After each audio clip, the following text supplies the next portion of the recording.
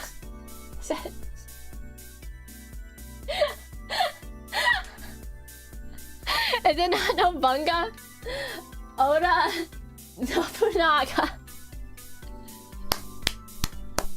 Chat, there is an agent in Chernobyl that is spelled Nobunaga like that, but I call him Nobunga.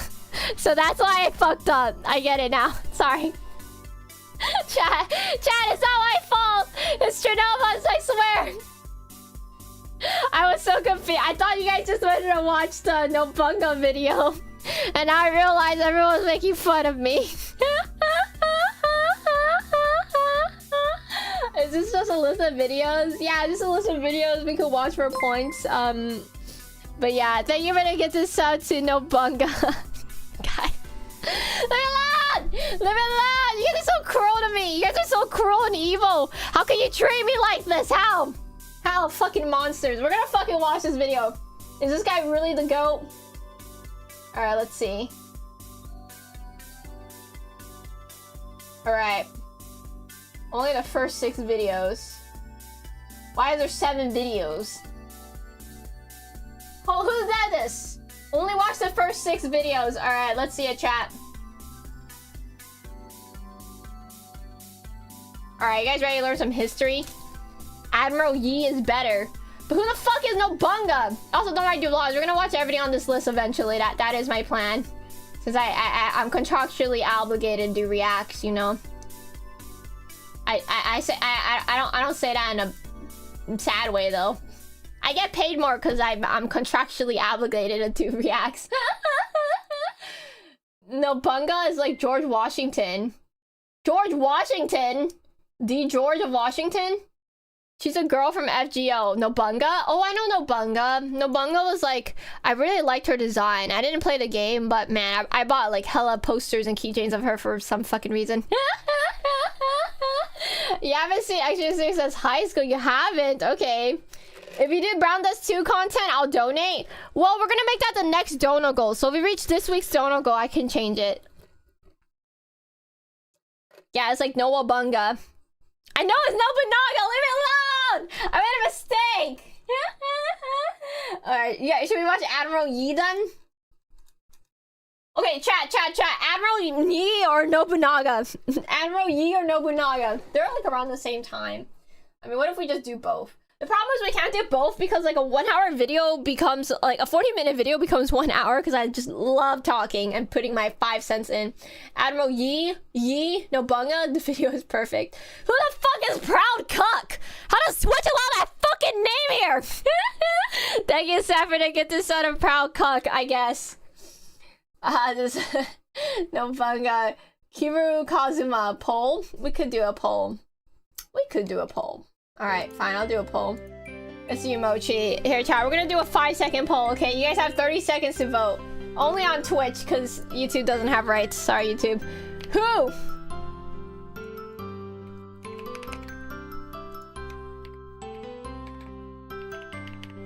Okay, alright, chat. The duration will be 1 minute. Alright, start the poll. Go vote, guys.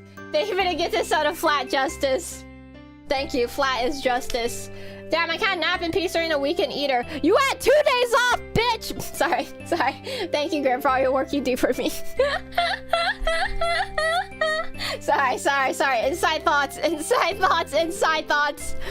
Dude, chat, can we talk about stream elements, dude? Who the fuck gave $1 donut to she's a corner sitter? Who are you? No! I just realized you guys are donating for the fucking overlay. I was like, why? Why would someone put Proud Cuck on the dono list? Like, I didn't even do anything that evoked that. No! Fuck! Dude, this stream overlay is the worst thing ever. Chat. I've been doing reacts for a year now. I've been doing reacts for a year, and no one has harassed me like this. What happened? How did you guys realize you could harass me and get it immortalized on a YouTube video? Like who? How did that happen? Like, what changed? I was streaming for a year and no one did this in my donations. What happened? I'm glad she finally admitted YouTube Qs have no rights. She hates us. No! No! YouTube Qs, no! What do you mean? This has been like months. No, it hasn't! It's been a month of agony.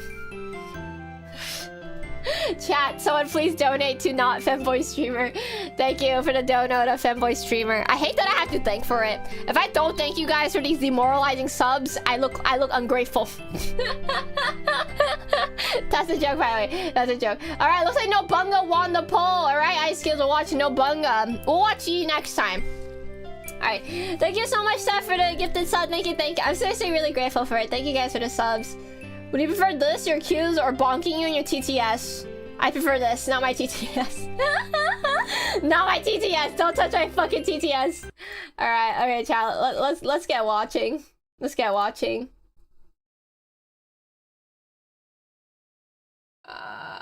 Okay, there you go. Alright, chat. We're gonna go ahead and watch Nobunaga. Think so. Alright. Alright, you guys ready to start to react? Are you guys ready to start? Yeah, we'll go ahead and start right now. What's up? Welcome back to another react. Today we're gonna be learning about the great man himself, Nobunaga. Okay, for context, I've been saying Nobunga, and everyone in chat was making fun of me, so now I'm traumatized. I'm so traumatized to say this guy's name. Today we're gonna be learning about Oda Nobunaga. I don't know anything about this guy, but yeah, I'm excited to learn about him, and thank you so much, Extra History, for making these videos. Let out Nobunga. Stop making fun of me, chat! Stop! You're ruining the video! You're ruining the react! You guys are... Okay. Alright, let's go ahead and play. Ooh, I like this. This is my first time watching. The Warring States period. The time we think of when we think of samurai. A time of self-sacrifice, bravery, treachery, and betrayal. A time when the fate of great clans could turn in a day, and peasants could rise up to become regent of all Japan. A time filled with personalities like Miyamoto Musashi, Oda Nobunaga, Hattori Hanzo, and of course, Tokugawa Ieyasu. Names that live on in our culture even today. It's one of the most seminal periods in Japanese history, and it'll be the topic of our next few videos. In 1467, a few decades before Columbus stumbled onto the shores of the Bahamas, and 15 years after the light of Rome was extinguished for the last time at the fall of Constantinople, Japan erupted... Wait, Rome died? What? Wait, isn't Rome still here today? Isn't there a Rome? Like Little Rome or something? Oh wait, is that Italy? I don't know where I am. I don't know where I am. I don't know who I am. Into a great civil war. This war, the Onin War, rocked all of Japan. It started as a dynastic dispute between two great clans, the Hosokawa and the Yamana, but it soon spiraled out of their control, devastating both of these clans and shattering any semblance of unity within Japan. As central authority collapsed, regional warlords called daimyo fought to assert their power over whatever portion of the country they could grab, fracturing Japan into 100 feuding fiefdoms and plunging the whole country into chaos and 100 years of ceaseless war. But we're gonna pick up the story in the province of Mikawa, the home of... Holy shit, dude, that's a lot. That was a lot to digest. That was crazy. The Matsudaira. Is there double audio or is that the video? The video sounds normal to me, chat. Is it me? Is something wrong with my audio? Wait, let me know, chat. Let me know. In 1548. This province and this whole region is central to our story, because Kyoto, the capital of Japan at the time, and traditionally the home of the emperor and the shogun, is just a short distance away. And whoever controls the shogun, at least in theory, controls Japan. But in Mikawa, the Matsudaira are surrounded by two larger, much more powerful clans, the Oda to the west, and the Imigawa to the east. It was just a matter of time until one of these larger clans attacked the Matsudaira, looking to claim their territory in this age of might makes right. 1548 is that year. The Oda Holy. forces start marching. Dude, that's so, like, back in the day is so brutal. Like, there was no Geneva laws or nothing. So, like, people just be going out and stabbing each other. And I think that's kind of like a really, like, it's crazy to me to think that's, like, what life was like back then, like, in history. Into Matsudaira territory. The defenses collapse. Without help, the Matsudaira are clearly lost. So the head of the Matsudaira clan turns to the Imagawa. He asks them for an alliance, for help to defend his lands, but an alliance won't come without a price. The Imagawa clan offer to help on the condition that he send them his eldest son as a hostage. What the Having fuck? little other choice, the head of the Matsudaira family agrees. But as his retainers are taking his son to the Imagawa territory, they're ambushed. Somebody tipped off the Oda. The boy is kidnapped and spirited away to Oda lands. Oh no! The Oda write to the Matsudaira and tell them that if they don't turn traitor and end their alliance with the Imagawa, they'll kill the boy. And here's where the head of the Matsudaira pulls one of the most brilliant maneuvers of the Sengoku Jidai. Now, I don't know if he did it as a brilliant stratagem or if he was just doing it out of stoic samurai bravado, but still, brilliant. He writes back and says to them something roughly like, "Kill my son. In doing so, you will Holy show the Imagawa shit! just how committed to our alliance I am." What? Holy shit! What the fuck? Dad of the year? Question mark? What? Wow. He actually is. Wow. What the fuck? That's actually crazy to me. I thought this guy was gonna be like, "Don't kill my son. I'll fucking burn your village to the ground." But he's like, "Do it, bitch. I dare you. Do it. Do it." That's super brutal. What the fuck? He's not getting a Father's Day gift. I catch 22. Don't kill my son, I win. Kill my son, I win more. And boy does it work. The Oda don't kill the boy. In fact, they have no idea what to do with him now. Yeah, so right, he they're just like, "What the sits around fuck?" at a local temple for several years. Thus, in a world where hostages are slaughtered left and right, this boy is left unharmed until, at last, an opportunity comes for the Oda to get what little use out of him they can. The old head of the Oda has died, and the Oda forces are in a bit of disarray. The Imagawa see their opportunity and put to siege the castle that houses the new head of the Oda clan while he's relatively undefended. Then they offer the Oda a deal. "We'll let you live if you hand over the castle we're sieging and give us back the Matsudaira boy you stole from us years ago." The Oh, Oda yeah, that jump guy. at the deal because, hey, good riddance. The head of the Matsudaira clan has also just recently died, making this boy, in name at least, the new head of the clan. The Imagawa see having him as a hostage as a good way of assuring that the Matsudaira will remain on their side, and with any luck, they can raise him to be a staunch ally of the Imagawa by the time he returns Yeah. home at the age of 15. In 1556, the boy is now officially a man by the standards of the time, and he How old returns is to he? Mikawa to rule the province in his own right.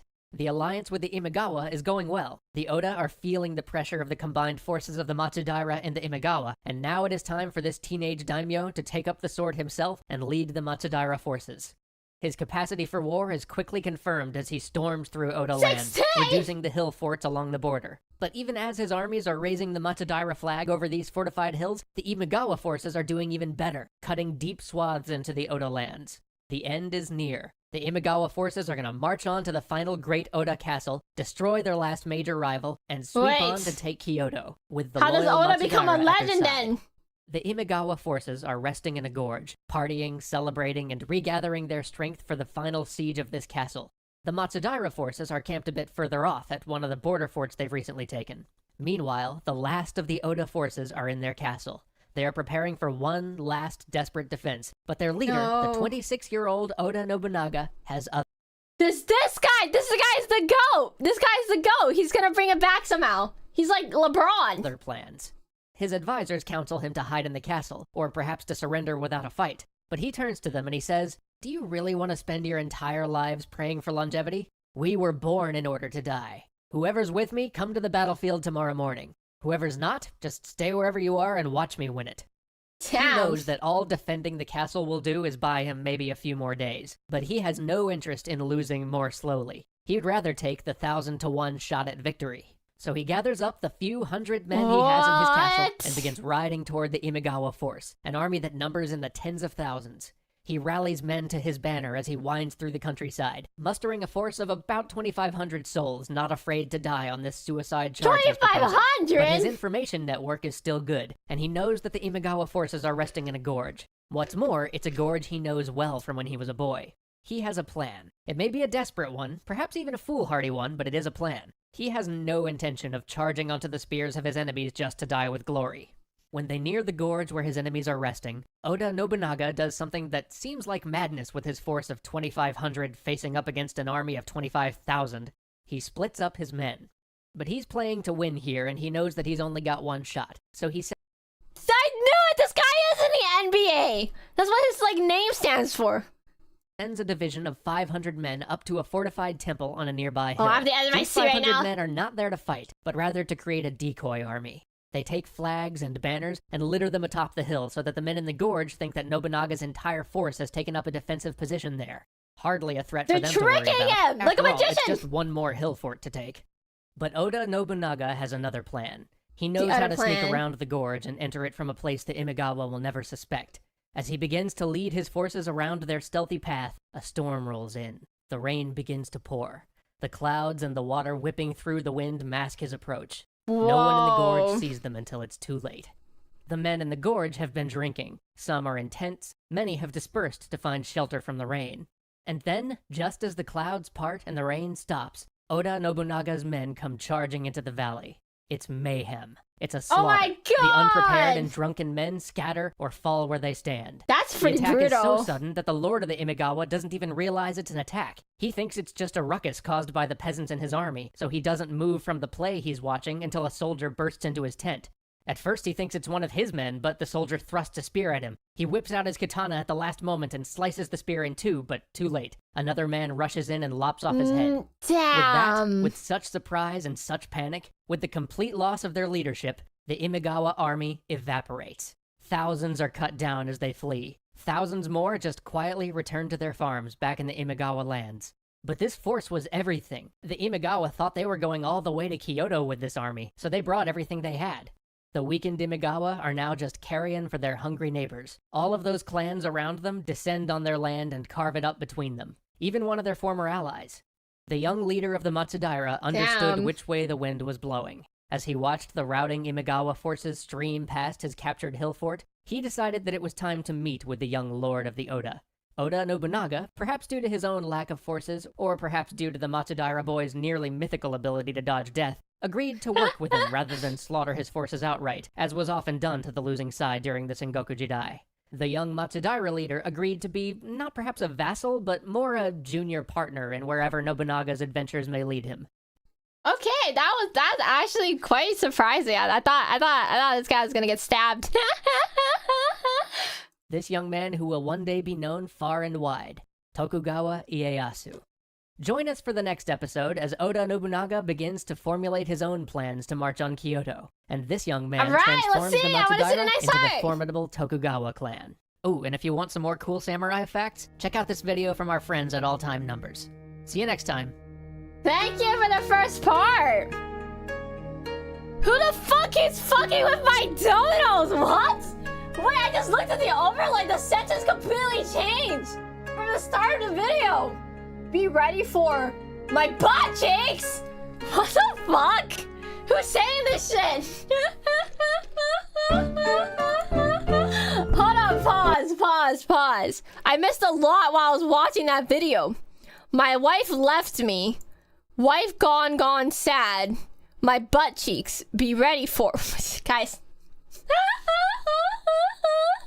Why are you making a storyline? We're learning about history right now. Stop making your own history. Editors, cut it all out. Burn it down. Alright, I'm kidding. Alright, let's continue. Next part. Welcome back to the Sengoku Jidai. Last time we left off with Oda Nobunaga ascendant after his surprising victory over the Imagawa, and young Tokugawa Ieyasu aligning himself and his clan with the victorious Oda. Now we enter a period of consolidation, as Nobunaga tries to strengthen his holdings and plan for his own march on Kyoto.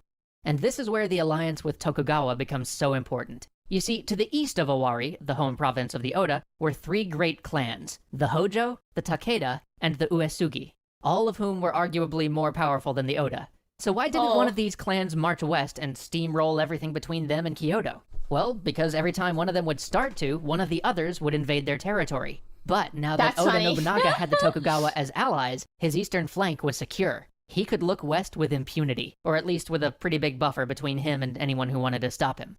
So this just leaves 2 clans to the west between Oda and Kyoto. These were the Azai and the Saito. But remember, right now, Oda Nobunaga isn't grasping for the prize of Kyoto. He's trying to consolidate the gains he's just made. So he marries off his sister to the Lord of the Azai, bringing them into the family, and hopefully ensuring their friendship. At the same time, he opens overtures with his father-in-law, the old— Wait, what the hell? Wait, he could marry the sister off? Okay, alright, politics, yeah. Old daimyo of the Saito, Saito Dosan, a crafty ex-merchant who managed to raise himself up to ruling a whole province. Saito Dosan is on the verge of making a deal with the Oda when he's trapped and killed by his own son, Saito Yoshitatsu, who then rejects Oda Nobunaga's overtures of peace. Looks like it's back to war then. And now it's time to bring in our 3rd major actor, Toyotomi Hideyoshi.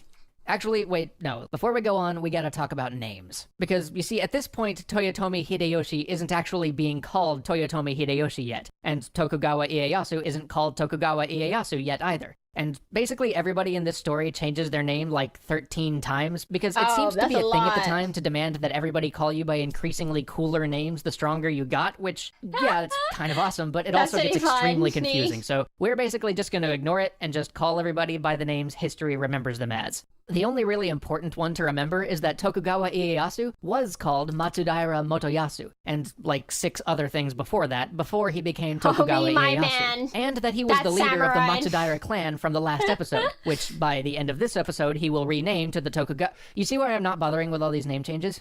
Anyway, back to Toyotomi Hideyoshi. Here is a guy who really embodies the changing fortunes of the age. He began life as a peasant. When he was born, he wasn't even cool enough to get 2 names, but then he joined the Oda forces and became a sandal bearer. I kid you not, he was the guy whose job it was to carry Oda Nobunaga's shoes around. But apparently he was really good at it. So good that he got promoted to being one of the guys who oversaw repairing castles, and from there it was off to the races. In 15... What the fuck? They just adopted this guy! They just adopted this guy! What don't I see? Chat saying that you see it. My cock! You guys are ruining my video. You're ruining the react! That's a joke. That's a joke, by the way. Alright, let's go ahead and continue. 61, Oda Nobunaga invades the Saito lands. For 3 years he's rebuffed, never quite able to take the mountain castle of Inabayama that the Saito use as their headquarters. But then Oda brings in Toyotomi Hideyoshi. Toyotomi's specialty was administration and diplomacy. He was a decent enough warrior, I guess, but that's not what Oda needed right now. If all it was gonna take to beat the Saito was a good general and some courage, Oda Nobunaga would have gotten the job done himself already. So instead of attacking the Saito head-on again, Toyotomi applies his special brand of skills. One by one, through bribes, appeals, and threats, Toyotomi turns almost all of Saito's retainers against them. With nearly all of their forces defecting, the Oda conquest of the Saito is a near certainty. But there's still the impregnable fortress of Inabayama to deal with. So long as it stands, the Oda will never safely hold the land. They need a jumping-off point, a place to gather their troops and store their supplies, a place to safely maintain a siege from, and a place to retreat to if things go poorly. Their last several incursions fell apart because they lacked such a place. So Oda Nobunaga orders Toyotomi Hideyoshi to build one, right at the foot of Inabayama. Now, you would think that right under the arrows of the enemy, it would be impossible to build such a fortification. But not for Toyotomi Hideyoshi. According to legend, he built the place overnight.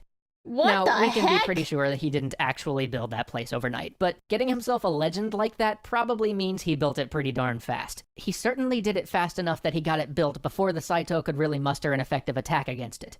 As our story rolls forward, I think it's worth pondering why these 3 men with their particular talents were able to unify Japan when for 100 years all who came before them had failed. And the conquest of the Saito gives us some good hints, I think.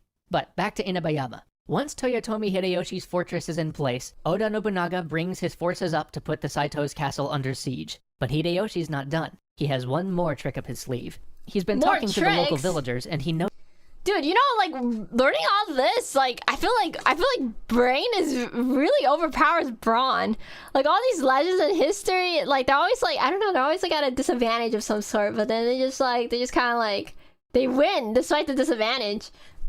Of a path up the back of the mountain, a path that would let him and a small handful of men slip into the castle undetected. He tells Nobunaga of his plan, and they agree. He is to pick his men and head out.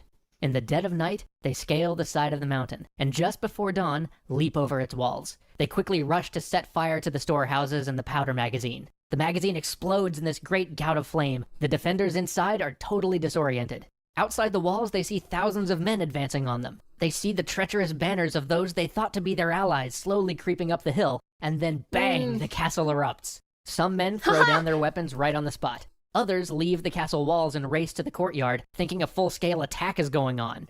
In the midst of this confusion, Toyotomi Hideyoshi and his small band of men seize the gate and throw open the doors. It's not long before the castle has fallen.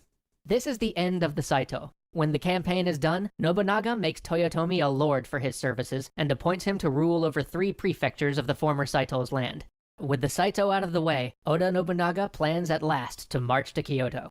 But how could he justify it? What legal reason did he have? If he simply marched in as a conqueror, it might unify other clans against him. It might even weaken the support of some of his retainers. But then, in 15... What if you just, like, make shit up? Like, what if you just be like, yeah, that guy fucked my wife, and they were my therapist, so that means I should be allowed to beat the shit out of them. 1868, a 31-year-old man turned up on his doorstep claiming to be Ashikaga Yoshiaki, displaced from Kyoto when his brother, the shogun, was murdered. This man asks Nobunaga to cast out the pretenders to the shogunate and reinstate him as the true and rightful shogun of Japan. What an opportunity. Nobunaga, with all the reverence and humility due to his station, says that of course he'll help. He wants nothing more than justice for Yoshiaki and to see the Ashikaga shogunate restored. Of course he'll help him retake Kyoto, fingers crossed. Then Nobunaga makes it known far and wide. He's marching to Kyoto to restore the shogun, and anybody who tries to stop him is acting against the rightful will of the shogun and will be destroyed. Not much you can say against that. And so, with a somewhat naive heir to the shogunate in tow, Oda's forces sweep west, smashing the few clans that stand in their way, and by the year's end, they're in Kyoto. And there we will leave our story for today. No, Everything's we need great, more! Oda has Kyoto, the, quote, rightful shogun has been restored, Hideyoshi's managing the Saito lands, and Ieyasu's holding down the fort in the east. What could possibly go wrong? Tune in a couple weeks to see what goes wrong. I don't want to spoil it, but... warrior monks. What's a warrior monk? Oh, I'm excited to see where it's gonna go, chat. Where it's gonna go. No spoilers. Don't spoil me.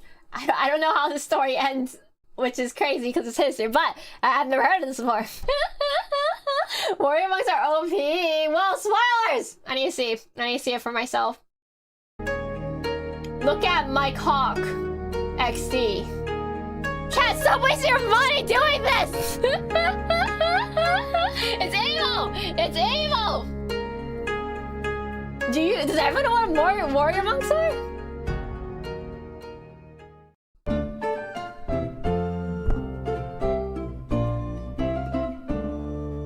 Remember how last time we left off with Oda Nobunaga seizing Kyoto and installing Ashikaga Yoshiaki as shogun? Well, you see, there turned out to be one small problem with that. Yoshiaki actually thought he was going to get to be shogun. Nobunaga, on the other hand, was pretty sure that if anybody was going to be ruling Japan, it was going to be Nobunaga. So with this in mind, trouble started after a scant few months in Kyoto. Nobunaga made Yoshiaki send letters to all the surrounding daimyo, inviting them to take dinner with him.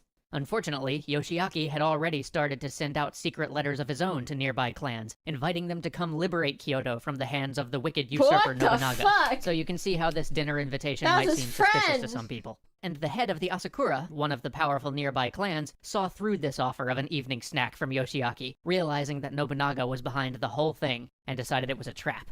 Of course, because the invitation had technically been from Yoshiaki and not Nobunaga, when the Asakura refused, Nobunaga declared them traitors to the shogun and declared war on them. A bit much over a dinner party, but hey. And so it was on. Nobunaga marches his forces out of Kyoto to crush the rebellious Asakura. But to get to the Asakura lands, he has to march through Azai territory. If you're Nobunaga, you're thinking, of course, no problem. After all, if you remember from our last episode, Nobunaga's sister was married to the Lord of Azai. Oh yeah, that's true. So yeah, of course, as soon as Nobunaga and Tokugawa's forces have gotten to Asakura territory, the Azai decide that, what the heck, they've known the Asakura for longer, now is a good time to revolt. So now Oda's forces are trapped between two powerful clans. The Azai have cut off their retreat to the rear, and the Asakura are in front of them. Their supply lines are in ruins, they're outnumbered. So what'd they do?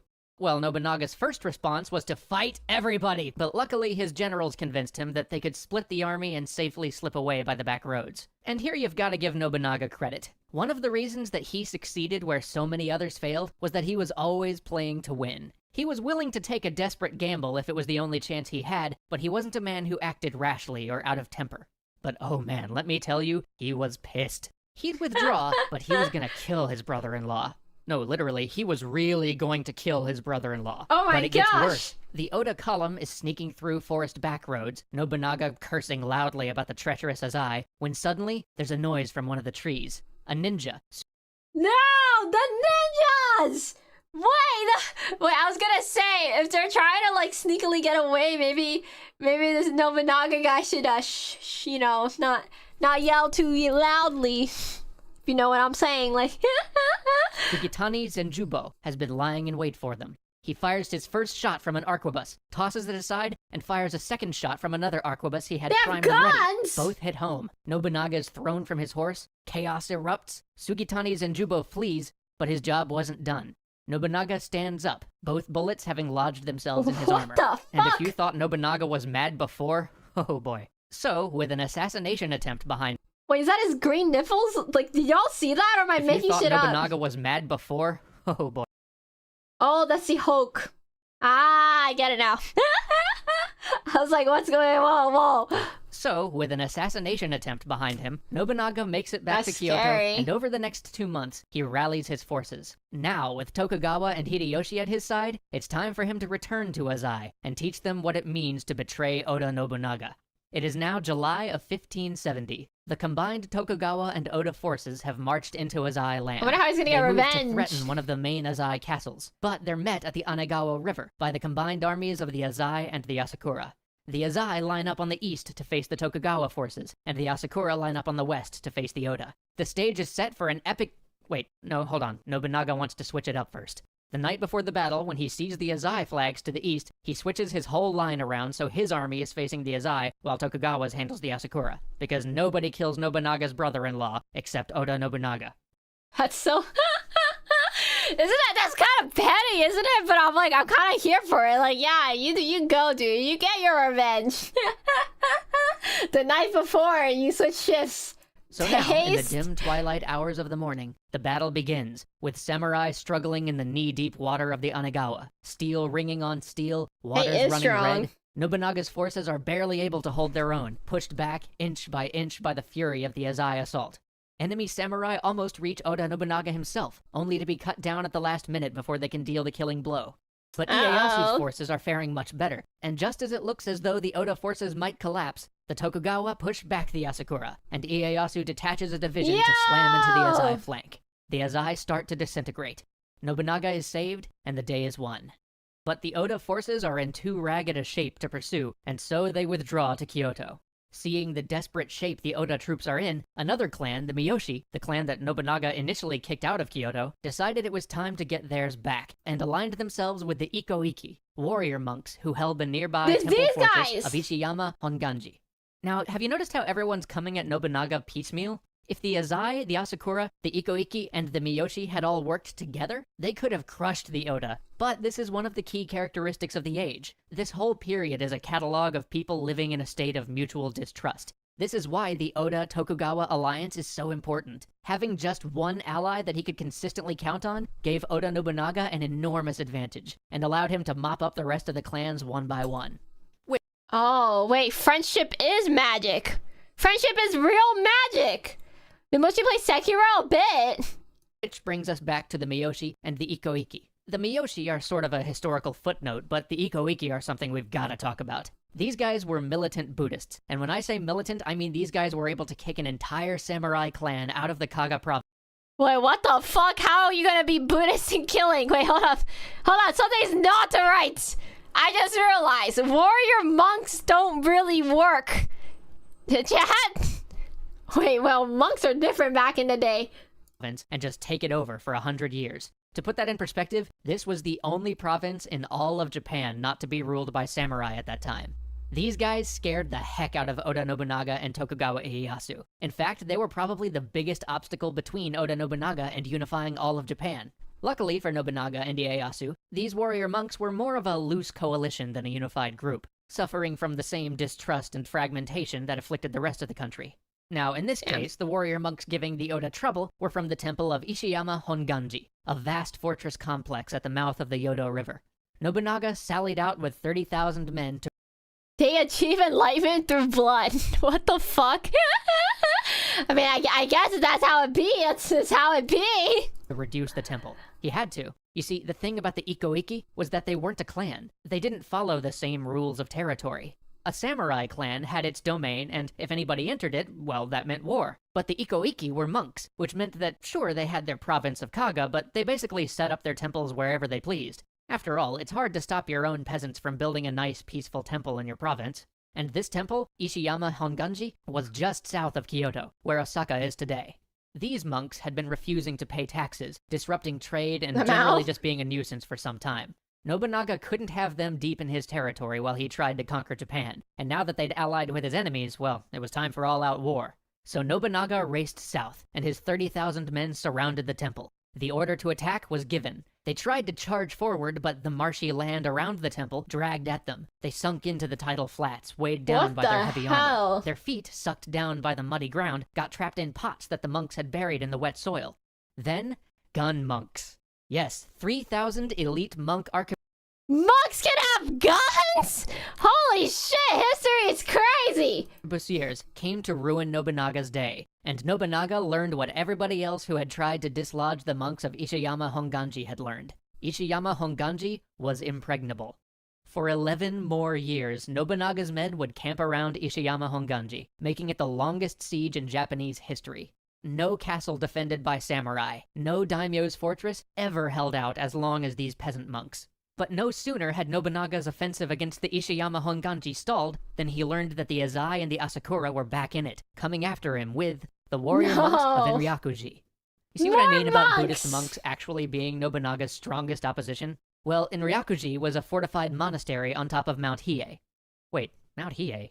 Come on, this one's practically in Kyoto. That's it. Nobunaga bites his pride and makes a truce with the Azai and the Asakura. It's time to deal with some monks. Now, the story of Mount Hiei. Holy fuck this! We have the bigger enemy, these damn monks! They're crazy! Is actually a tragic one. Nobunaga's learned from his experience at Ishiyama Honganji. He wasn't going to try to assault one of these impregnable temples again. Instead, he sets his men to encircle the mountain, and then on his command, he had them light the tree line ablaze. As the fire roared up the mountain and started to consume the temple at its summit in Ryakuji, Oda Nobunaga gave the order to slaughter every man, woman, and child fleeing from the burning temple. 20,000 Well, that's stark.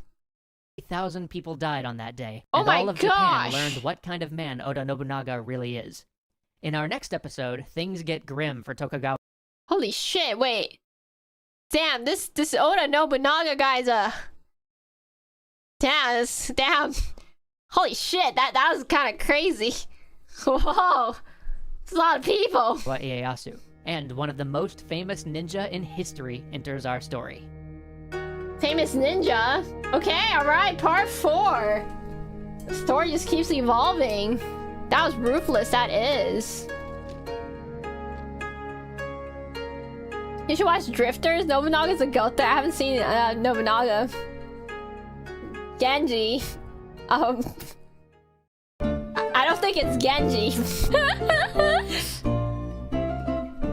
What's the guys? Stop changing the fucking overlay every other video. What even is it right now? The Cuck Champion. Stop changing it. You know how many more like videos we're watching? Like it's not worth it. This is evil. This is evil. YouTube chat, save me. This is evil. When we last left off, it was 1571. Nobunaga spent the rest of the year crushing yet more Buddhist monks and finally putting an end to the Azai and the Asakura. But even though things are starting to look better for the Oda, things are about to get grim for the Tokugawa. Takeda Shingen, egged on by the powerless shogun Ashikaga Yoshiaki, decides it's time for him to take Kyoto by marching through Mikawa, Tokugawa Ieyasu's home province. Now, Takeda Shingen is one of the legends of the Sengoku period, and somebody I hope we get to come back to in a future series and spend some more time on. He is no minor daimyo. He is serious business. He's literally the guy who invented the cavalry charge for feudal Japan, and here he's gonna use that cavalry to smash Tokugawa Ieyasu. Tokugawa hastily assembles some of the troops in his home province to oppose the Takeda forces, which honestly weren't even coming for him, but rather for making a stab at Kyoto behind him. Tokugawa sets his troops up on an open plain so his arquebusiers can gun down the Takeda. But an open plain is also pretty good terrain for a cavalry charge, and the famous Takeda cavalry horses smash into their line. The Tokugawa forces collapse. The army disintegrates into rabble. Wait, the Umas don't play. The Umas are killers. Fleeing any way they can. Now get this. Ieyasu makes it back to his castle with only 5 men. 5? Yeah, 5. He's a goner. Nobody can hold a castle with 5 people. It is ridiculous to even consider it. But remember how I once said Tokugawa has this almost preternatural knack for surviving things nobody should? Well, buckle up. Instead of writing his death poem and committing seppuku like any other daimyo would in his place, he had one of his followers light all of the braziers along the castle wall and throw open the gates.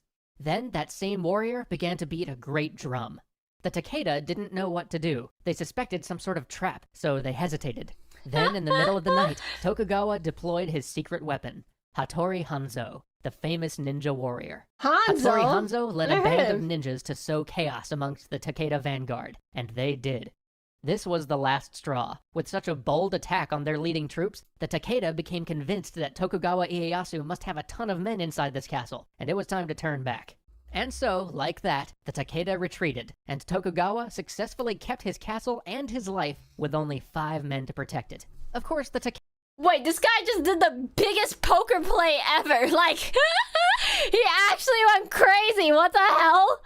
Wow, okay. That might be the tech. Just leave your door open and invite them in. Takeda retreat was also motivated by the fear that if they stayed away from their home province for too long, their great rival Uesugi Kenshin would sweep into Takeda lands and take over the place. But man, it still takes some guts to throw your castle gate open when you've only got 5 people inside. Right. That said, I want to pause for a moment and talk about something that always strikes me as funny every time I read about the history of this period. We have this great myth of samurai honor, and on a lot of levels, especially for the lower retainers, it might be true, but so far as I can tell, the samurai in this story are all backstabbing, betraying, and assassinating each other all the time. Now consider the ninja, the actual sneaky backstabbing assassins. It makes absolutely no sense for them not to betray Tokugawa when he is down to their last 5 men, and yet they didn't, because they were absolutely loyal and true. This is gonna come up again later. Basically, the only totally trustworthy people in Sengoku Japan are ninja. Alright, so back to the story. In 1573, Takeda Shingen comes barreling back into Mikawa, determined this time to take out Tokugawa on his way to Kyoto. The Tokugawa forces are tied up elsewhere. This could be disaster for Ieyasu. But again, his famous luck holds. At a minor castle siege, Takeda Shingen is shot by a sniper and dies. He is succeeded by his much less capable son, Takeda Katsuyori. When he receives an offer from one of Ieyasu's retainers to betray the Tokugawa capital and throw open the gates, Katsuyori once again leads the Takeda into Mikawa. The plot is discovered, the traitor executed, and the plan foiled, but Takeda Katsuyori decides he can't go home empty-handed, so he decides to attack the small castle of Nagashino. Here, though, he's met with stiff resistance. The castle itself rests on the intersection between 2 rivers. Who the fuck does that, dude? It's like, I can't leave without a souvenir. Let's burn that castle. What the fuck? Just go home! Just go home, dude! And so can only be attacked from one side, mitigating the massive advantage in numbers that the Takeda have. Nonetheless, the garrison is slowly driven back from the outer works, to the wall, to the keep itself. And this is when one of the great legends of the Sengoku period occurs. A man named Tsunemon volunteers to sneak through the enemy lines and come back with relief for the fort. Late at night, he dives off the wall of the keep, Assassin's Creed style, into the river. The river itself is strung with ropes with bells to alert the enemy army if anybody's trying to creep across, and yet he makes it undetected to the other side. He runs all night and lights a great bonfire on one of the nearby hills to let his besieged fellows know he made it. He makes his way to Tokugawa, who's already encamped with Oda Nobunaga, and tells them how dire the situation at Nagashino is. Immediately, they ride off, the army making good time, but Tsunemon knows the garrison can only hold out for 5 more days at most, so he offers to ride ahead and sneak back into the fortress to tell the troops. But this time, the Takeda have switched the position of all of their tripwires and alarms, and Tsunemon is captured. He is dragged in front of Takeda Katsuyori, who makes him an offer. He tells Tsunemon that he'll spare his life if he'll shout to the defenders that no help is coming. Tsunaemon agrees, so the next day they raise him up on a crucifix in front of the castle. Tsunaemon Holy shit! Wow, okay. takes a deep breath. Everything is silent.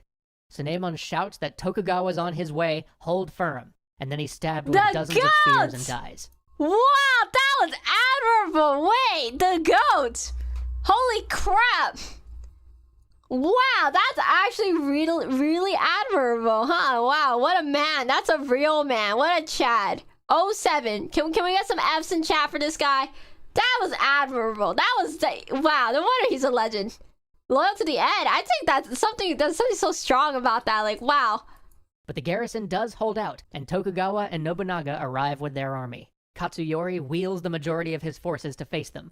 The fight is completely uneven. Katsuyori is outnumbered at least 2-1, but he still has that incredible Takeda cavalry that his father built up over the years, and he is willing to take a gamble.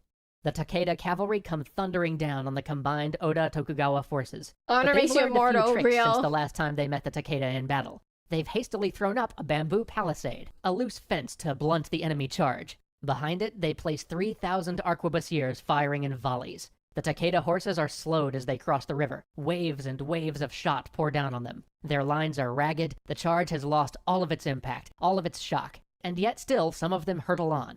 At last, those few still riding approach the Allied defenses. The arquebusiers retreat and are replaced with men with yari, the long infantry spear. It is not even a contest. At the end of the day, the pride of the Takeda, the cavalry for which they were famous, the cavalry that made up the bulk of their military might, lay scattered on the field. Many of their best generals are dead, and the Oda-Tokugawa forces follow in hot pursuit. The Takeda are practically broken. Just like that, one of the great clans falls. But in their final hours, they make an alliance with their old rivals, the Uesugi, and, wait for it, the warrior monks of Ishiyama Honganji. They're fucking back! Part 2! Round 2! Let's throw it down! They're actually back! The monks! The monks have guns! The Uesugi are probably the last truly great clan left in Sengoku Japan. Uesugi Kenshin, their leader, was often referred to as Return the god of of the war, monks. and was thought to be the avatar, the living embodiment of Bishamonten, the Japanese Buddhist war deity.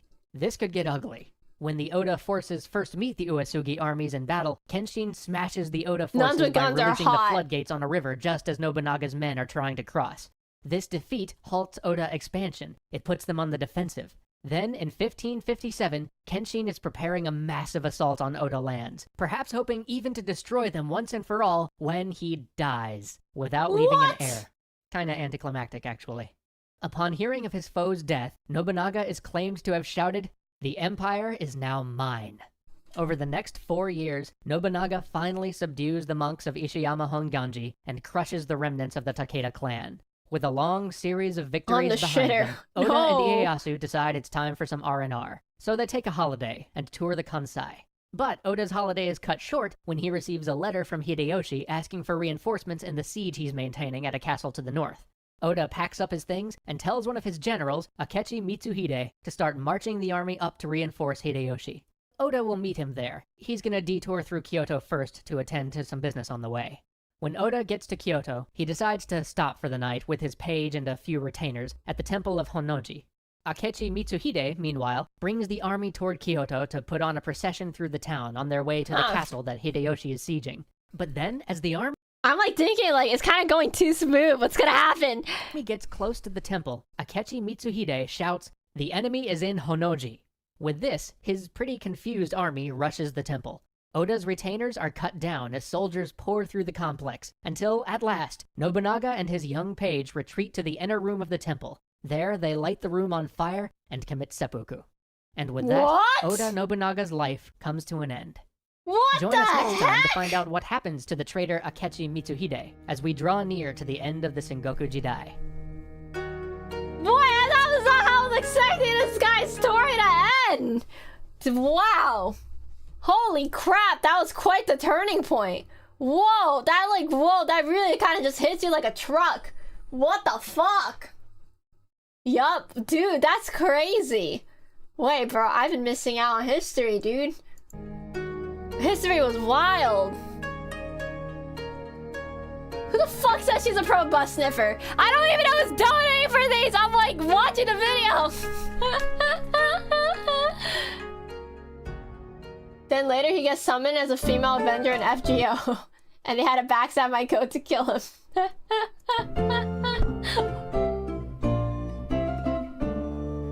Last time, we left off with Oda Nobunaga attacked by his own general, dying in a blazing temple as his dream of empire burned around him. But where did that leave everyone else? Yeah. Well, first off, let's start with Tokugawa Ieyasu.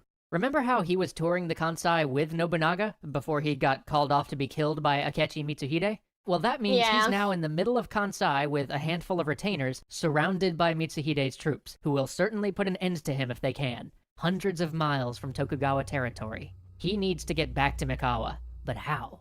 Well, it just so happens that in his party of retainers is Hattori Hanzo. Now, it would have been really easy for Hanzo to just give up Tokugawa right there to the nearest soldiers and probably earn himself a fine place in Mitsuhide's government. But instead, he says, "Hey Tokugawa, check it. I know this wicked secret path to Koga that all of us ninja use." Something to that effect. And off they go, sneaking through the country at night, barely slipping past soldiers as they went. And they did it. First, they went to Iga, where Hanzo quietly gathered ninja to serve as Tokugawa's bodyguard. Then they went to Koga, where, despite being rivals of the Iga ninja clan, the local ninja guild spirited Tokugawa through the countryside, because he had once shielded them from Nobunaga when Nobunaga wanted to wipe them all out. And with that, once again, with the help of loyal ninja, Tokugawa escapes certain death. Next, we have Akechi Mitsuhide, the betraying general, in the middle of Kyoto, basically figuring, hey, he held the capital, so he was gonna run the country. Operating on that notion, he started killing pretty much everybody who could threaten his new position. He slaughtered every Nobunaga heir he could find, starting with those in the capital. Although surprisingly, he didn't actually catch that many before the rest had the good sense to flee. Next, he sent letters asking for support or demanding submission to many of the nearby daimyo, but one of those letters was intercepted by good old Hideyoshi. But Hideyoshi was still in the middle of that siege that he'd been asking Nobunaga for help with. The scene probably went something like this. Hideyoshi is standing in front of a great lake, a lake of his own making. He's waiting for him! In the center stands the castle. He's flooded the area around it, and now the castle stands alone amidst a great sprawling expanse of water.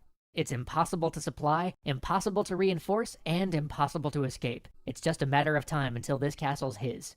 Then a messenger gallops up, leaps off his horse, and says, "Nobunaga is dead. Mitsuhide holds the capital."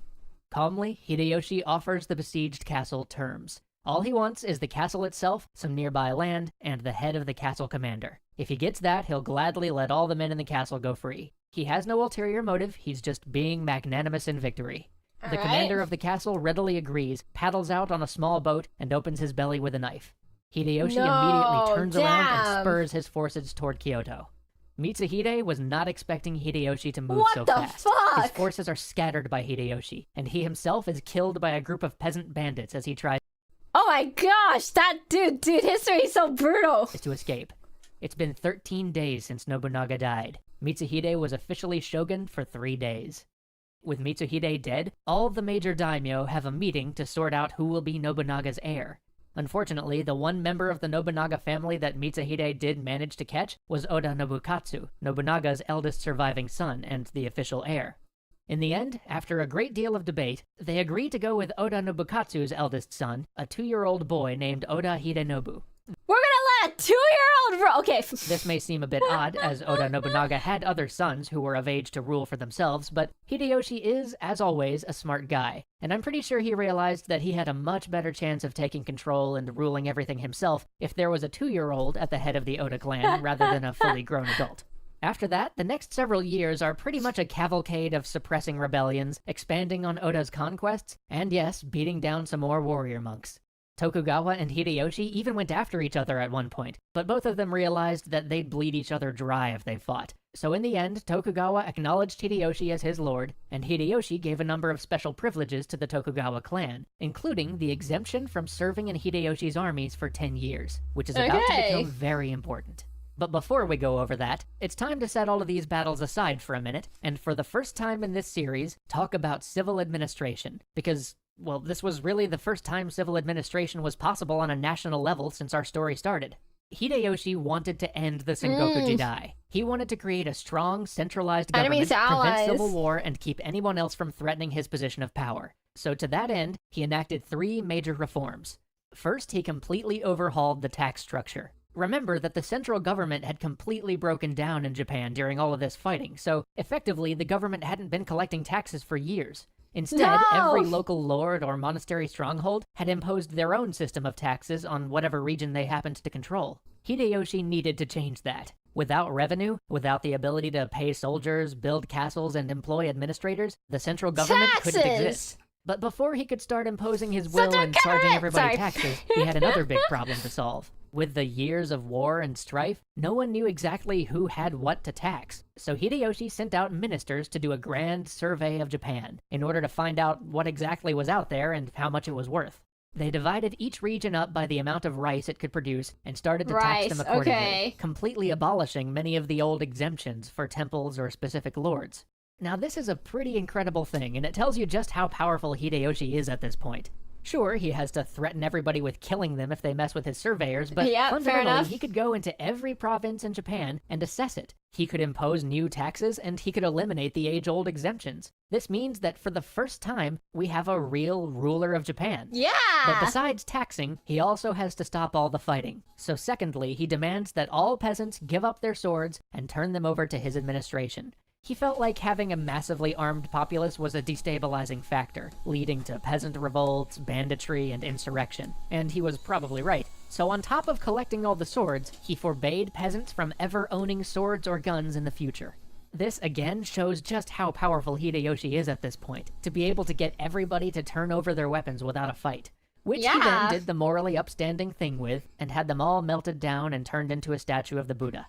That's pretty Finally, cool. Hideyoshi established a permanent caste system in Japan. Peasants were peasants, merchants were merchants, and samurai were samurai forever. No more switching between classes. Which is a little bit ironic because you may remember that this Hideyoshi guy, who just got himself declared regent of Japan, was a peasant himself and started all of this out as a sandal bearer. He completely forbid anybody else from taking the path that he himself took to greatness. Additionally, he put severe restrictions on travel. Peasants no longer had the right to travel freely or to change their farm if they didn't like. Wait, yo. I don't know if I feel sad because I feel like I would align with the peasants if I had to pick my class. But man, peasants have no rights. What the fuck? Where they were. They were permanently tied to the land on which they lived. And while this may seem damaging in the long run, it certainly made rebellion much more difficult, and it increased the overall productivity, and thus tax revenue, of Japan, as peasants were stuck working their land rather than going off on military adventures. In fact, this system, awful as it might sound to us today, basically stayed in place until 1871. Holy shit! It wasn't until the questions of industrialization and modernization began to come up that social mobility and national productivity trumped the value of a rigid system to enforce peace. So Hideyoshi created a tax system, rounded up all the swords, and locked people into feudal castes. Now all that's left is to figure out what to do with those few 100,000 armed men kicking around his country who have no marketable skill other than being trained killing machines. And since we all know that having a great number of warriors with no war to fight never ends well, Hideyoshi found something for them all to do. Namely, conquer China. Suffice it to say, they never got further than Korea. It was a disaster. Both sides lost hundreds of thousands of people, and the brutality of the war was unimaginable. It's a story for another extra history series, but for our tale, it's important to know that in the end, the Japanese had to withdraw from Korea after uncountable losses. But remember how Tokugawa got an exemption from having his men serve in Hideyoshi's armies? That meant that Tokugawa didn't suffer any losses from the Korean campaign, and in 1598, as the war draws to its close, and Hideyoshi nears the end of his life with only a 5-year-old son to succeed him, this leaves Tokugawa in a unique position. Join us next time as we conclude the Sengoku Jidai. Whoa, okay, alright, well, wow, okay. Okay, shout out to Yi. Were we gonna meet the Yi? Are we getting a preview of Yi himself? And I guess next time we can learn about Yi. Alright, well, let's go ahead and see the next part. Let's see the next part. She's a Gooner queen. I am not a Gooner queen! I'm just a Gooner peasant. That was the point, though. You want to get rid of soldiers. Oh, Yi is a spin-off series. Oh.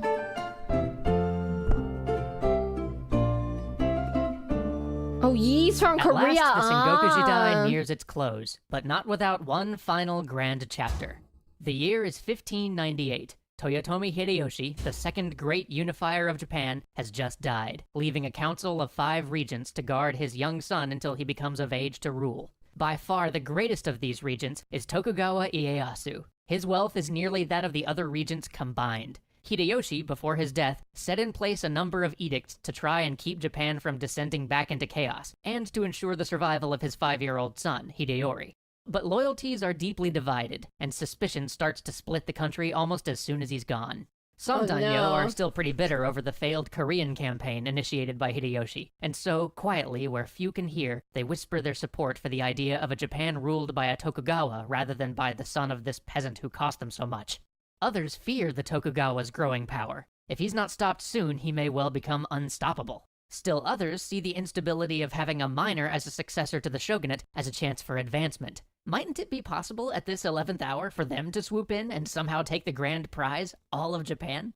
One of those in this latter category was a man named Ishida Mitsunari. Ishida was a courtier and not a warrior. He had served Hideyoshi as an administrator, reporting to him on the state of the Korean campaign, and was famously skilled at finance. As Ieyasu continued to consolidate his power, often ignoring Hideyoshi's provisions against strategic marriages and hostage exchange, Ishida Mitsunari began to plot against him. He planned to have Tokugawa assassinated and came up with the perfect scheme. He would make it seem like the Maeda, one of the other powerful clans on the Council of Regents, was in on the plot, so that even if his assassination plan was discovered, the Maeda would be implicated and forced onto his side. Unfortunately, his plan backfired. Tokugawa had used his wealth wisely, and had many people at all levels of society in his debt. He not only found out about the plot and the fact that the Maeda were falsely implicated, but also had a trusty Maeda retainer inform the head of the Maeda clan about exactly what was going on.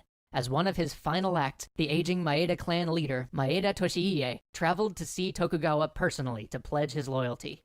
Shortly thereafter, Maeda Toshiie died, and at his funeral, a number of Tokugawa generals planned to have Ishida killed, but Ishida fled to Ieyasu himself and begged for mercy. Holy crap, wait, holy crap. Your homie dies, so for their funeral, they bring like what the fuck? Like, that's really like, I don't know where you guys are going with this, so damn, that's crazy shit. Holy crap. Strangely enough, Tokugawa granted it, probably deciding that it was better to have an enemy you knew rather than one that you didn't. Besides, if he had Ishida killed now, some other force would certainly arise to oppose Tokugawa in the Sengoku Japan. After being released, though, Ishida continued his scheming. He began to gather as many allies as he could, knowing that a final conflict with Tokugawa was inevitable. In 1600, that conflict began. Uesugi Kagekatsu, Uesugi Kenshin's heir, came storming into Tokugawa land from the northeast, while Ishida started to move his forces up from the west. But Tokugawa had allies of his own. In the last calm days before the war, Tokugawa had made a visit to a lifelong friend, one Torii Mototada, a man he had known since they both served as hostages to the Imigawa way back at the beginning of our tale. They sat and drank sake and discussed the coming war. Tokugawa mentioned that the castle Mototada held was likely going to be one of the first points hit by the enemy, as it stood between them and Kyoto. Mototada acknowledged this, and said that he understood it would be the last time they drank together. They both knew that Mototada and his garrison couldn't possibly hold out. Mototada did not ask to leave or for reinforcements. Instead, he said he'd sell his life dearly, and that he did. When the attack finally came, his 2,000 men held out for 10 days against the onslaught of 40,000 Ishida troops. The castle itself wasn't breached until only 10 of Mototada's men remained. The entire garrison died there, but they took a heavy toll on the anti-Tokugawa forces, and the 10 days they held fast against the Ishida contingent of the army significantly delayed their march to Kyoto, which would prove crucial to Tokugawa in the end. Thanks to Mototada's sacrifice, forces loyal to the Tokugawa had time to rally and throw back the Uesugi, leaving Ishida to face Ieyasu alone. The decisive conflict came at a place called Sekigahara, a river valley surrounded by hills. The forces were nearly evenly matched, at roughly 80,000 men each. The Ishida had taken a strong defensive position on the west side of the valley, using the streams and hills to secure their line. The ground was a mire from the driving rains of the night before, and a thick fog shrouded the battlefield. But as the sun rose on October 21st, 1600, and the fog began to clear, the armies engaged. It was a grinding fight, neither side breaking, neither side losing ground or exposing a flank. Slowly, though, as the sun approached its zenith, the Tokugawa forces on the south began to give way. Things weren't going perfectly for Ishida either, though. Some of his forces weren't responding to his commands, and he'd gotten some pushback on a few of his orders for pretty minor reasons. But the fight was still going his way, so at last he decided to signal a full charge into the now exposed southern flank of the Tokugawa. He shot a flaming arrow into the air to signal the all-out assault. But something odd happened. The 16,000 men commanded by one Kobayakawa Hideyaki didn't move. From the outset of the battle, those troops had just sat there, atop a hill at the— Why are they AFK? What's happening? Did they log off? Are they lagging? very southern end of the Ishida line. Commanders from both sides had watched them nervously the entire time, with their flags planted and their men lined up on the southern rise, perfectly still.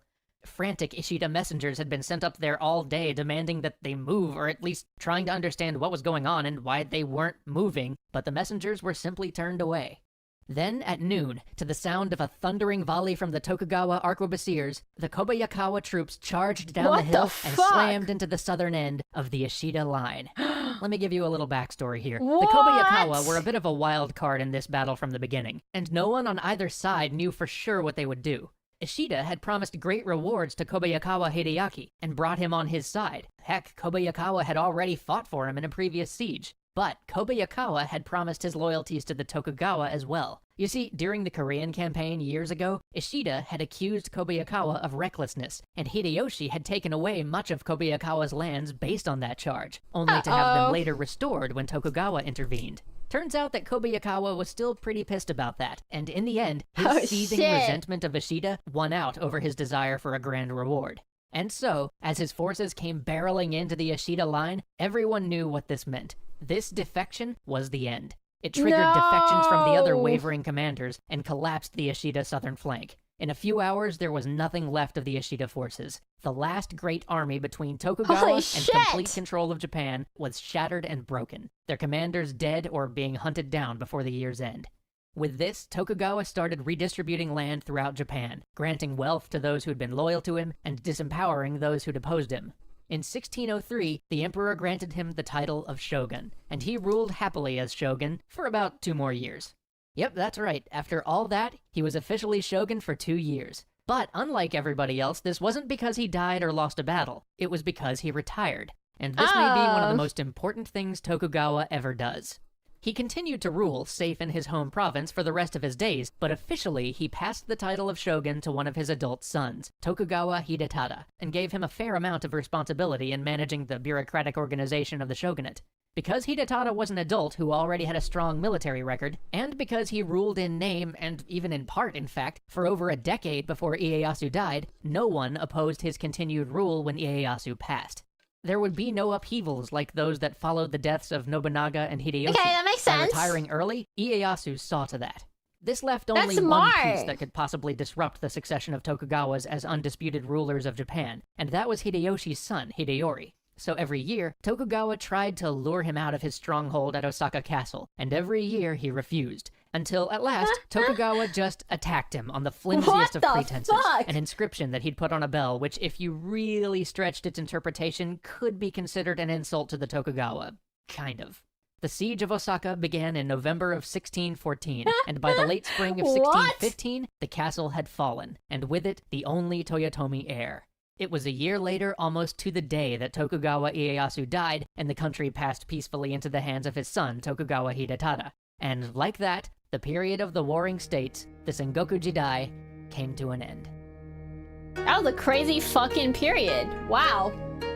Thank you guys so much for watching that series with me. It was really interesting to learn about that period in Japan, as well as learn a lot about Oda Nobunaga. Extra credits! Hey, welcome to the end of the video. We've decided to try doing a little something extra at the end of these things, where we answer one history question submitted by one of our Patreon supporters. I think this will be fun. Okay, here we go. Rising Zahn asks, who is your favorite historical American president? Well, if you're asking for favorite, I'd have to go with Teddy Roosevelt.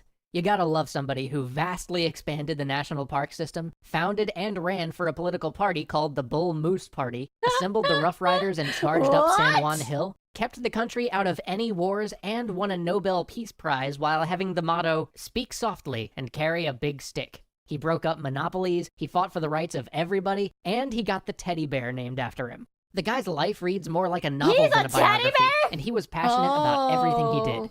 You gotta admire that. Thanks for the question, Mr. Zahn. I'll see you guys next time. That was cute. W. Teddy Roosevelt, yeah. Speak softly with a big stick. That's just like me. That's how I live my life. Alright, thank you guys so much for watching Extra History with me. That was my first time ever watching Extra History, so that was pretty cool. Thank you guys so much for joining me for this react, and I'll see you guys in the next one. Alright, Mochi, you shouldn't constantly have a tiny stick. Shut the fuck up.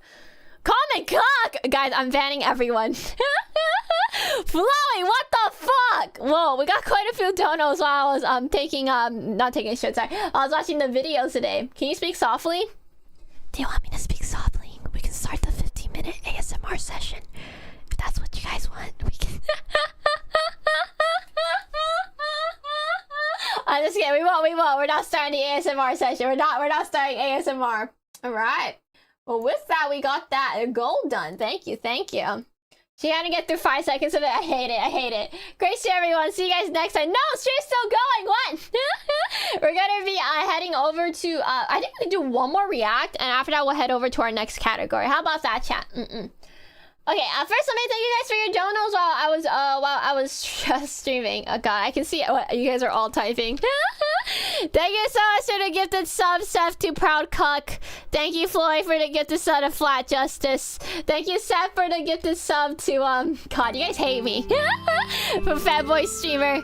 Thank you, Koi, for the gifted sub to My Life Lefty. Thank you for the $2 dono, Wife Gone Sad. Thank you for the gifted sub of my butt cheeks, Floey. Thank you for the $1 dono, Be Ready For.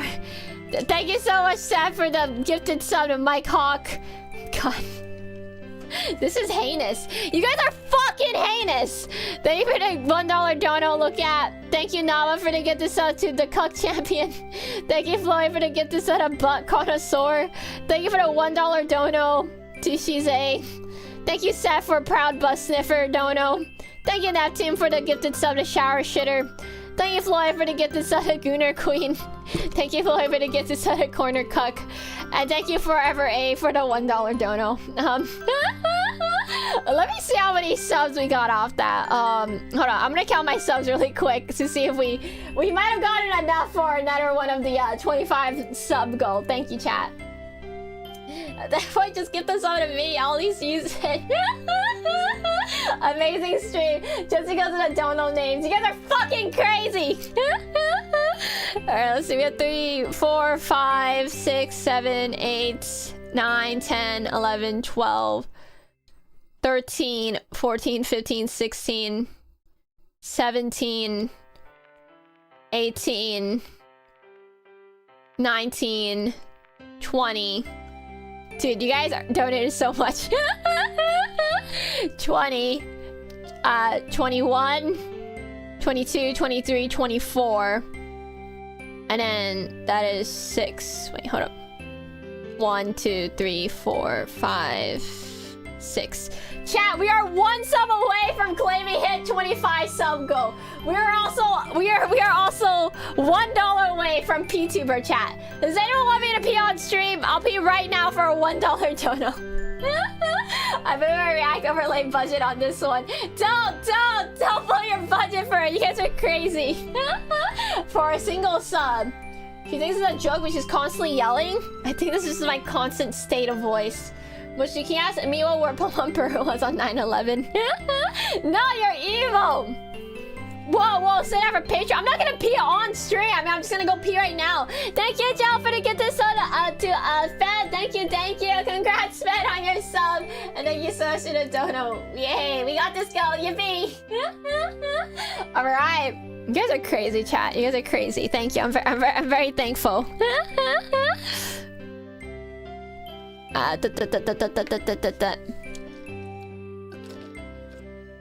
Thank you for the get this sub to Beggar Official Floyd. Stop, I'm not a beggar. I'm just kind of a beggar. I just want to gamble. I just want to gamble. Oh, we have sunglasses on today.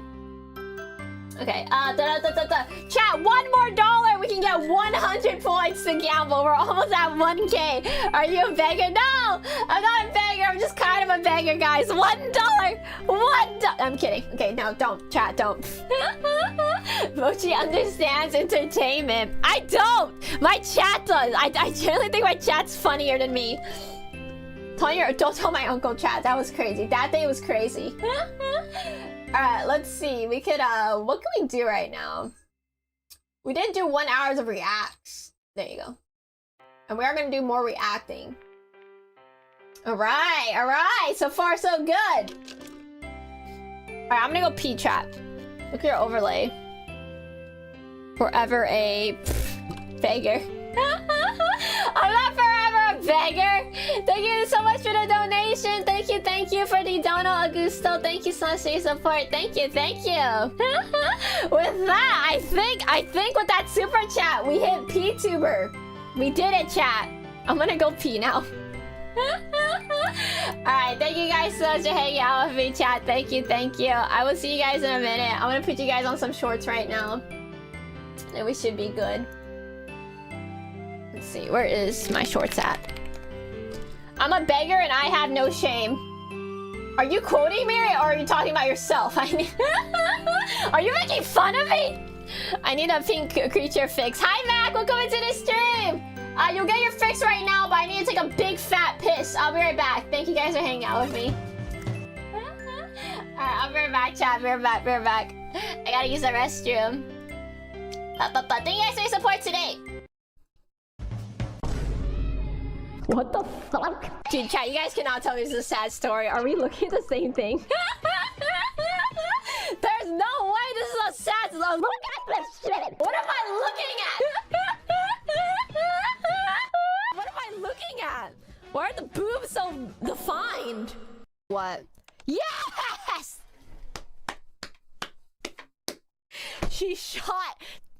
Jane shot Jennifer. This is the best ending ever. Oh my god! We are so back! This is why I play Nikkei. We are so back! Yeah! Yeah! Wait, that's so hype. Yes! Jane shot brain.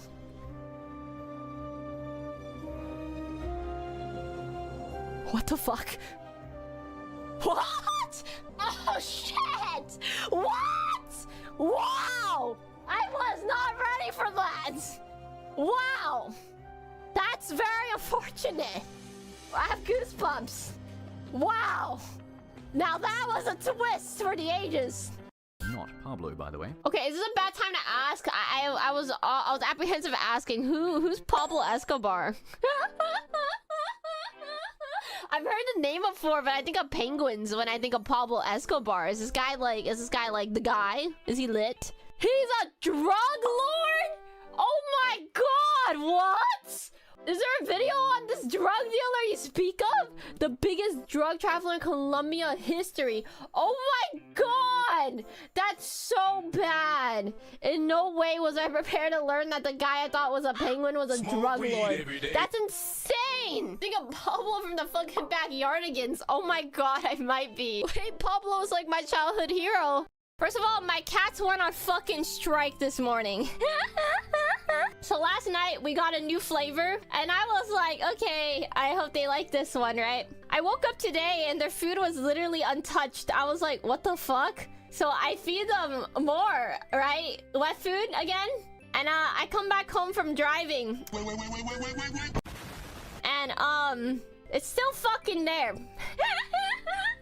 Little Tot ate a little bit of their food, but they don't eat it all up. And I saw that and I was like, oh my god, they're not fucking eating. So I did a test. I was like, is something wrong? Are they sick? So I give them a treat and they both eat the treat. So I'm like, well, they're just fucking spoiled. They're spoiled. They're little spoiled babies. So then I had to go to the store and I bought their regular food because it was in stock, thankfully. And then they ate. They literally instantly ate. I was like, oh my god, they're spoiled babies. They'd rather starve than eat food they don't like. What? Oh, dude, chat, I was talking with my uncle today, and they're like, oh, I hate beggars, people who don't work but beg. I was eating a dumpling, and then they were like, are you a beggar, Mochi? And I was like, and I'm like, what? And I'm like, do I beg? I guess I do, but that's just the nature of my... I don't know. It's because they don't understand my job. Like, what is my job? He's not wrong though. Chat, please. Chat. A girl's gotta do what she gotta do to survive. She gotta do what she gotta do. Chat, I don't know my left and rights, and I don't know what to do about it. So, I'm not stupid. I can see the arrow. So whenever I signal, I do go to where my arrow is pointing. But my uncle be like, oh, go left. And then I turn on my signal and I go right. And he's like, that was your right. And I'm like, oh, haha. Oh, God. I don't know why I'm on the streets, dude. I want to be in a parking lot. I don't want to drive, chat, but it's so hard not driving where I live. And I can't take buses because you will get stabbed in the buses here. The buses here are pretty fucking sketch, dude. It's just not safe to be on. Did I tell you that someone in the neighborhood got arrested? There be crime going on all day, every day here, man. It's just a fucking battle royale. I didn't realize how fucking, like, awful where I lived was until, like, I started posting about it on Twitter. And then I'm like, I hate where I live. I hate it so much. Sad, what did you do? I think the human has to hold the orb. Okay. Hold this, please. Okay, try now. This guy's not the brightest. Ow, oh my god. Oh my god. I was trying to... What? I can't walk out of the mat. Oh my god, ow. Okay, oh my god, maybe I'm not... Oh my gosh. Viva, welcome to the stream. Hello, Viva's community. Hi, it's nice to meet everyone. If you guys don't know who I am, I am Viva's super cute co-hi. Yeah, Viva loves me, I think. I love you, Viva. Hope you had a good stream, Viva. Thank you so much for raid. Hi, raiders. Dude, guys, I generally try to just, like, I was taking a shit and Miwa raided and I was like, okay, I'm just gonna suck it back in, right? So I did that.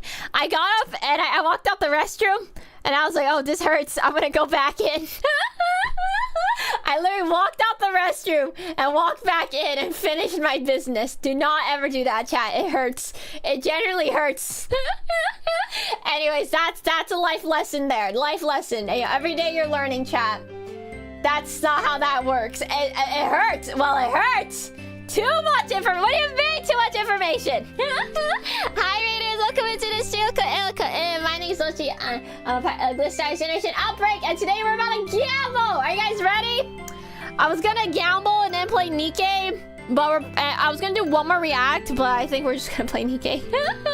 With great power comes great certainty that you'll turn into... What the fuck? It's 2:36 a.m. Honestly, still better than YouTuber. It's hell here. What do you mean it's hell here? You guys love it here. Thank you, Mac, for the tier 1 sub. Thank you. Mochi, drunken Overwatch was a mistake. Are you feeling okay, Mac? Make sure to get some water and hydrate yourself, okay? Take care of yourself. Alright, chat. What do we have here? Alright, chat. We have points to gamble. Are you guys ready? Was any new prizes added in, chat? Let's see. Let's see what the prizes are looking like. The art fragments, okay. Looks like some of the legendaries got taken off here. Lucky Tide banner.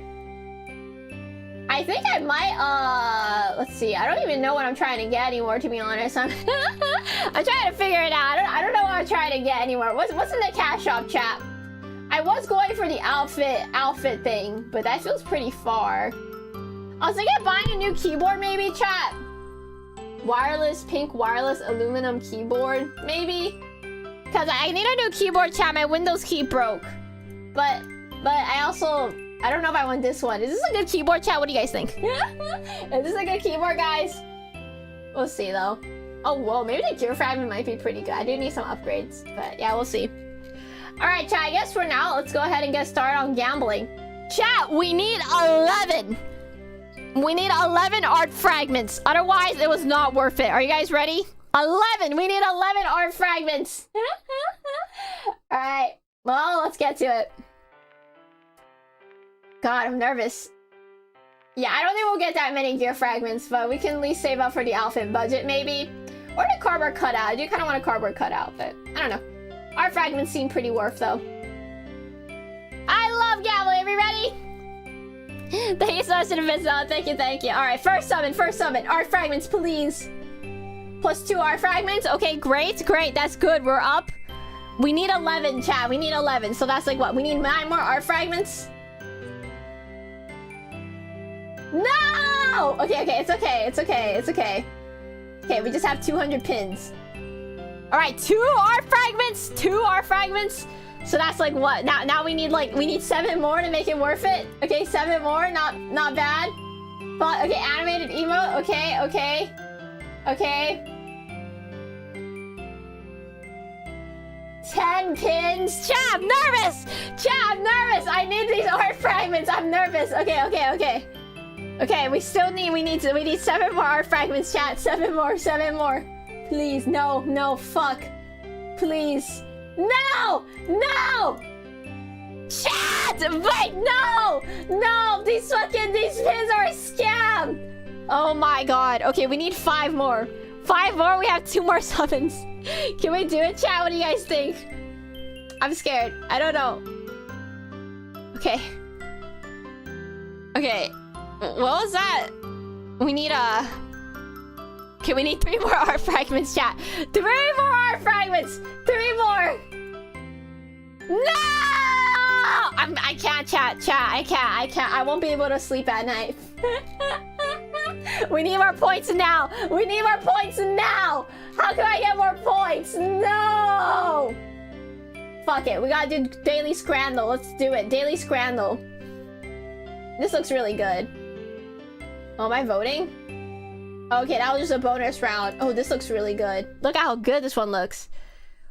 You got 8 from it? Not bad, but we're 3 behind. I used to make edits and anime something. You put your name and channel, then you stopped. Oh, I'm sorry to hear that. Yo, this looks good, dude. Look at how, like, that looks beautiful. Ooh, this looks good. Christmas dinner in a cup. Mochi, will you make the chocolate one for us? No. What is that implying? I guess this looks good. Dude, we're winning Scrannel right now. Everyone's opinions are so right. This looks much better. Okay. That looks better, I think. The other one looks kind of gross. Have Viter, have fun. Thank you for stopping, Viter. Thank you, thank you. Ooh, this looks fucking amazing, dude. Look at that. I think we saw that before. This looks good. You guys are so wrong! Fuck! We almost had a perfect Scrannel. Everyone's wrong. No! We almost had a perfect one. Everyone's wrong. Everyone's wrong. Fuck. Alright, 9 out of 10. Not bad. Not bad. That's pretty decent. That's pretty decent. Is that enough for another summon? Fuck. Bully Mochi. Wait, just me streaming was enough. You guys are bullying me the whole React segment. Collab with a Glitch Stars girl. Do 10 tasks in 1 day. 1, 2, 3, 4, 5, 6, 7, 8. Wait, 1, 4, 5, 6, 7, 8, 9, 10. Okay, enough. That's enough. Alright, we did it. We did it, chat. We did it. Be nice to Miwa. Oh my god, yeah, I'm gonna send Miwa a beautiful message. Wait, that's so cute. Let me send Miwa one. I love you. Alright, there you go, chat. We were nice to Miwa today. That's a cute one, isn't it? That's a cute one. But we were supporting our Oshi Woshi. Is that a task she made for herself? Yeah, Miwa made that task. Oh yeah, gotcha game. How much do we have? Okay, we have enough for a summon. Okay, are you guys ready? Fuck! No! My 3 art fragments! I'm gonna be haunted! I'm gonna be haunted! I'm gonna be haunted! I'm gonna be haunted! No. 3 fragments. 3. What can we do, chat? What can we do?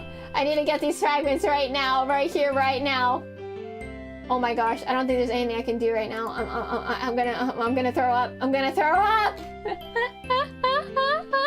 Thank you for the gifted sub to Johnny Sin Superfan. That is horrifying. I'll wait for a bit. You come back to Fist G. I'll be the change I want. Thank you for the gifted sub. Thank you for the gifted sub to Girl Failure. I'm not a failure! I'm not a failure! What the fuck is this? Hold up. Oh, Chris, thank you for the 420 dono. Wait, I didn't hear that. Oh, it's $5 for TTS. Chris says, people say beggars can't be choosers. I chose a Mochi stream to let them know they are definitely choosy beggars. Are you calling me a choosy beggar, Chris? What happened? What happened to you? You used to be so kind to me. No. No. I'm so sad, chat. I'm so sad. My life is falling apart. My life is falling apart. Get one super of every color. Oh, that one's pretty hard. We're like 250 all the way away from this. Alright, chat, that's gonna be it for this segment of stream today. Shall we go ahead, head over to Nikkei? That's not you. Are you getting impersonated? Whoa. Wait, what do you mean you're getting impersonated? Alright, chat, we're gonna go ahead and head over to Nikkei. Thank you guys for doing some reacts with me, and I'll see you guys next time. Alright, I'm gonna raid everyone into the other waiting room right now.